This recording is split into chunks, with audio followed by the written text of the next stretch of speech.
একটা পর্যায়ে যখন আমরা আন্দোলনে আলোচনা করে ছাত্র সমাজের সমস্ত দাবি মেনে নিলাম, তখন তারা এক দফা দাবিতে চলে গেল। শুধু তাই না, সেই সময় আমরা দেখলাম কয়েকটি হত্যা হল।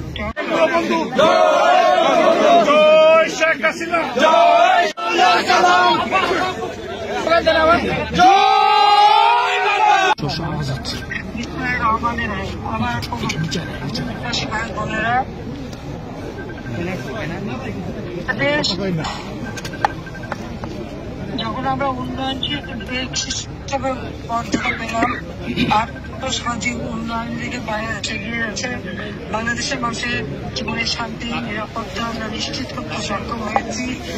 অন্ধ বস্ত্র বাসস্থান চিকিৎসা শিক্ষা উন্নয়নের ব্যবস্থা করে বাংলাদেশকে আমরা একটা উন্নত সমৃদ্ধ দেশ করবো এবং উন্নয়নশীল দেশ হিসেবে গড়ে তুলব এবং ভবিষ্যৎ ৪১ সালের মধ্যে উন্নত দেশ হিসেবে গড়ে তুলব। সেই যখন ঠিক তখনই সব আমাদের দেশে গোটা আন্দোলনের নামে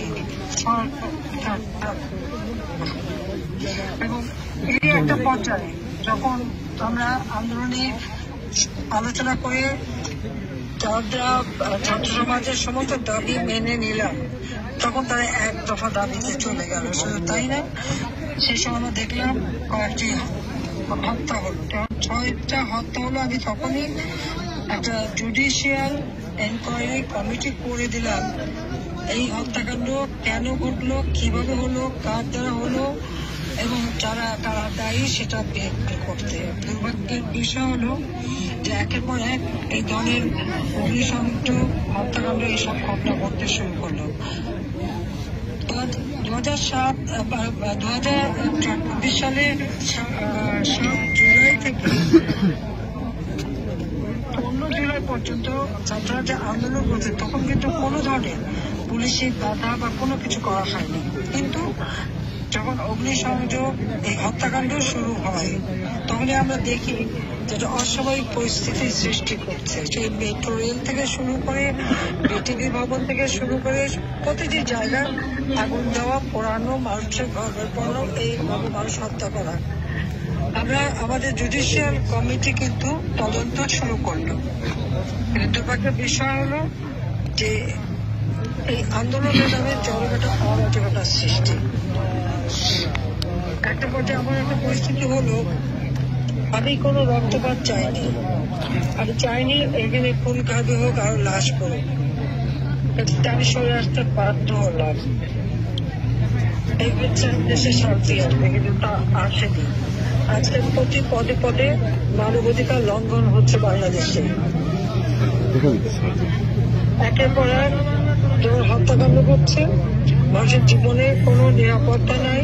তারপর মিথ্যা মামলা, 30,000-এর উপর খুনের মামলা, মিথ্যা মামলা দেওয়া হয়েছে আমাদের আওয়ামী লীগের নেতা কর্মী, মুক্তিযোদ্ধা, এমনকি শিক্ষক, সাংবাদিক, আমাদের মাইনরিটি যেমন হিন্দু, বৌদ্ধ, খ্রিস্টান, কোনো কমিউনিটি বাদ যাচ্ছে না। তাদের বিরুদ্ধে মিথ্যা মামলা, আর সেই সাথে সাথে তাদেরকে হয়রানি করা হচ্ছে। ঘর বাড়ি, ব্যবসা প্রতিষ্ঠান, ইন্ডাস্ট্রি, দোকানপাট থেকে জীবিকার সব পথ বন্ধ করে দেওয়া হচ্ছে। এমনকি আমাদের যারা প্রবাসী বাঙালি, তাদের আত্মীয় স্বজন, তাদেরকেও হয়রানি করা হচ্ছে, হামলা করা হচ্ছে। ইতিমধ্যে যেমন 11টা গির্জা ভেঙেছে, হামলা করছে, বৌদ্ধ মন্দির ভেঙেছে, হিন্দুদের মন্দির ভেঙেছে, পারিবারিক লুট এবং হামলা এগুলি করে যাচ্ছে। আমাদের স্থানীয় সরকার যারা